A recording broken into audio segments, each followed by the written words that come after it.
Donc voilà, petit tuto aujourd'hui pour une petite vidange sur ma Civic Type R FK2. Donc je l'ai soulevé par l'avant, j'ai laissé le cri, j'ai mis une autre chandelle en fait.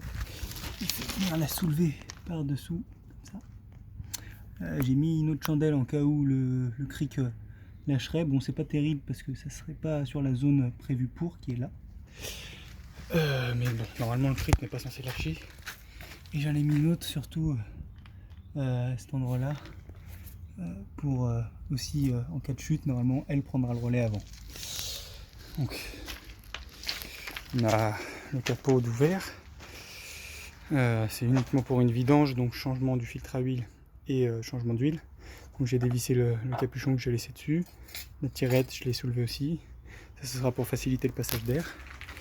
Et donc dessous j'ai enlevé les 6 vis du cache moteur. Donc elles étaient présente, là on voit, il y en avait une là. Il me reste ces deux vis là, celle-là et celle-là. Tac. À défaire et le cache moteur devrait venir. Voilà, on voit les trous des vis que j'ai enlevés. Voilà, vous ferez bien gaffe, cette vis là on la voit pas forcément. Donc on a les 3 vis que je vous ai présenté tout à l'heure. Cette vis comme ça et cette dernière qui vient en fait se loger sur la plaque ici. Donc on la voit pas parce que de dessous elle est en hauteur, en fait elle est en profondeur. Donc on la voit pas visuellement. Voilà, donc une fois qu'on l'a défaite, on voit bien facilement. En bleu on a le filtre à huile qui est là. Et juste là-bas, on a la partie huile. Je vais la montrer. Voilà, on voit c'est marqué huile moteur. Donc c'est ce petit boulon qu'il va falloir dévisser pour que ça coule. Pour remplacer, pour démonter, je commence toujours par démonter le filtre à huile parce que si jamais il est coincé, après on peut être bloqué si le carter est vidangé. Donc là je viens de la dévisser d'un demi-tour avec une clé une douille de 17 en 6 pans et une rallonge pour passer la barre. Donc, je vais vous montrer. Donc en fait j'ai acheté la cloche qui s'achète sur Cox Motor Part et avec la cloche après on n'a plus qu'à venir la prendre avec notre douille tout simplement parce qu'on a la barre en métal qui vient un peu nous embêter et donc voilà, après on la dévisse et on fait tourner. Je vais pas trop dévisser parce qu'après ça va couler un peu de partout. J'aimerais bien même récupérer la cloche, mais j'ai l'impression qu'elle est bien prise dedans. On verra tout à l'heure. Donc maintenant on n'a plus qu'à dévisser ce petit bitonio, enfin le petit boulon de vidange. Je sais pas si c'est du 17. Ouais, c'est du 17. Moi, je vais mieux me reculer et je vais le dévisser. Je vous montre ça juste après. Voilà à présent sur le carter moteur. J'ai défait le boulon. Et donc là, normalement, j'espère que ça va couler dans mon petit réceptacle. Un bidon simple d'eau déminéralisée que je vais simplement creuser. Peut-être le pousser un peu. Tac. Voilà. On va le laisser se remplir maintenant. Voilà, elle était bien noire. Hein. Donc, maintenant, je l'avais fait tomber dans l'huile, donc j'ai dû aller le récupérer. Maintenant qu'on a notre bouchon de carter, on va venir remplacer le joint.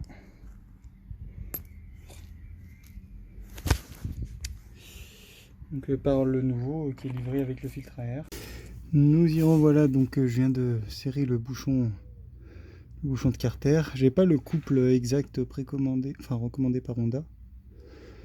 Du coup je serre, dès que ça rentre en contact, je serre d'un demi-tour pour écraser le joint. Pas le serrer non plus comme une brute, sinon après ça le fissure. Et donc on en arrive à l'étape où on va défaire notre filtre à huile. Donc là, je peux le desserrer à la main. Et je pense que voilà, assez logiquement, ça va couler. On va le laisser couler. Je me suis un peu loupé. Merde. On va le laisser couler un peu. Puis après, je vais le sortir. Une fois qu'on a défait le filtre à huile, hein, qui est là, avec la cloche, on a le nouveau à venir poser, sans cloche. On le serre à la main. C'est normalement d'ailleurs marqué, voilà, on a les instructions. Faut le faire à la main. Et une fois qu'on rentre en contact, je crois on a 3 points à faire tourner. Enfin, moi perso, je le serre au maximum à la main. Généralement, ça équivaut à 2 ou 3 demi-tours. 3 points. Jamais un tour. Et donc là, le plus important, c'est de venir huiler le joint.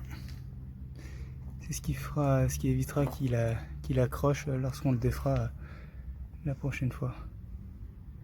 On peut aussi venir le remplir. Mais c'est un coup à s'en foutre de partout. Perso, je le fais pas. Voilà. Une fois que c'est fait, on se nettoie la main et on le remonte. Donc, voilà. Ça y est. Donc il est à nouveau remis en place. Je l'ai serré à la main. J'en ai profité pour essuyer tout l'intérieur hein, avec un sopalin. Sans laisser de traces dedans. Pour enlever toute l'huile qui pouvait être restée autour. J'ai laissé ça comme ça avant de remonter parce que je vais mettre l'huile pour voir s'il n'y a pas de fuite et que tout va bien. Donc je me suis fait un petit entonnoir en fait en coupant tout simplement une bouteille. Je l'ai nettoyé dedans. Donc je vais verser l'huile. Donc pour information, la quantité c'est 5,4 litres quand on fait une révision. Donc je viens de faire tourner la voiture pour m'assurer qu'il n'y avait pas de fuite dessous. C'est tout bon. Donc maintenant je procède au montage de la plaque sous le capot moteur et après je ferai l'appoint avec la jauge à huile en la laissant tourner à peu près 2-3 minutes. On va initialiser, donc je vous remontre l'opération. On va descendre en fait, on va utiliser la partie menu et après on va utiliser ces deux boutons là et le bouton source pour valider. Donc on va descendre sur information véhicule, on valide avec le bouton du milieu, on descend, on valide info maintenance et donc après on refait source et on va faire oui. Et donc après voilà, les informations sont réinitialisées. Et voilà, donc la vidange est terminée. Il n'y a plus qu'à s'amuser à nouveau avec le véhicule, attendre gentiment qu'il chauffe bien sûr avant de tirer quelques rapports. Voilà, si vous avez aimé cette vidéo, n'hésitez pas à liker et à mettre des commentaires. Je ferai sûrement d'autres vidéos un peu basiques, notamment pour changer le filtre habitacle que j'ai déjà changé une fois, qui est ici, qui est très simple à faire. Pour le filtre à air, et j'aurai sûrement l'année prochaine les bougies que je ferai. Donc voilà, donc la révision est maintenant terminée. J'ai effectué le contrôle d'appoint, donc ça se fait facilement. Hein. On a juste à venir soulever par dessous, après on tire et on pourra voir en fait, je peux vous montrer. Hop, donc on a le minimum et le maximum qui sont représentés par les deux petits points noirs sur la tirette et donc l'huile doit se trouver entre les deux. Pour ma part elle est au maximum étant donné que j'ai mis 5,4 litres. Je vais essayer de ne pas en foutre de partout. Voilà, tac. Les 5,4 litres recommandés par le constructeur. Et pour ce qui est des pièces, si ça intéresse certains d'entre vous, c'est tout commandé sur Cox Motorparts. Donc on avait le filtre à huile, l'huile forcément Honda en 0W20 et la cloche spéciale pour le filtre à huile qui est d'une grande utilité parce que l'accessibilité avec la barre est un peu contraignante. Donc j'en suis bien content. Voilà. Donc vous n'avez plus qu'à vous le faire vous-même, c'est assez simple et puis comme ça vous permettra de connaître un peu mieux votre voiture. Voilà, bah écoutez, j'espère que ça vous a plu. N'hésitez pas à liker, à vous abonner et à mettre des commentaires. Je vous dis bonne journée et puis à la prochaine.